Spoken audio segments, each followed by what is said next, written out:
Hello to everyone, this is Salvatore Banco, head of Ho Chi Minh City and South China offices for TMP Group. 1st 2026, Vietnam's Personal Data Protection Law 2025, known as PDPL 2025, officially comes into force. This marks a major shift in how business must manage personal data, especially when it comes to employee information. As organizations increasingly rely on data to operate, employee data has become not only essential but also legally sensitive. Failing to handle it correctly could expose businesses to significant legal risk. Under PDPL 2025, almost every piece of information related to an employee is considered personal data. This includes identification details, contact information, payroll records, bank account numbers, health information, location data, and even workplace camera footage.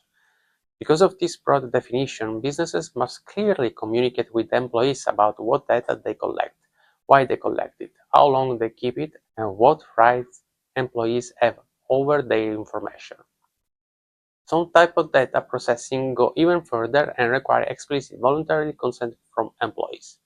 This applies to practices such as fingerprint or facial recognition timekeeping, collecting health data, monitoring the location of company vehicles or work devices, using camera footage beyond security purposes, sharing employee data with third parties, or transferring personal data overseas. Consent must be clear and documented. Employees must be able to withdraw it at any time. Implied consent or using previously collected data does not meet the standards of the new law. PDPL 2025 also pays special attention to sensitive personal data, especially biometric and health information. Before processing these types of data, businesses are required to conduct a Data Protection Impact Assessment, or DPIA. A DPIA evaluates the necessity of the processing, assess potential risks to employees' privacy, and identify measures to reduce those risks. Authorities can request to see the DPIA during inspections, making it a crucial part of any compliance plan. Another important change introduced by PDPL 2025 concerns how businesses store, share, and delete employee data. Companies must set appropriate retention periods and protect stored data from unauthorized access.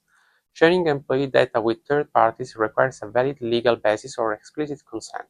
When an employee leaves the organization, employers must review the data they retain and delete any information that is no longer necessary, unless the law requires it to be kept. Over-retention is a common mistake, and the new law aims to significantly reduce this practice.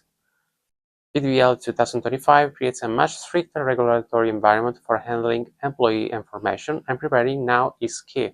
A responsible approach to employee data today will build a stronger, more trustworthy business tomorrow. Thanks for your attention. If you need support with your business in Vietnam, do not hesitate to reach out to us. We remain at your disposal. Thanks again.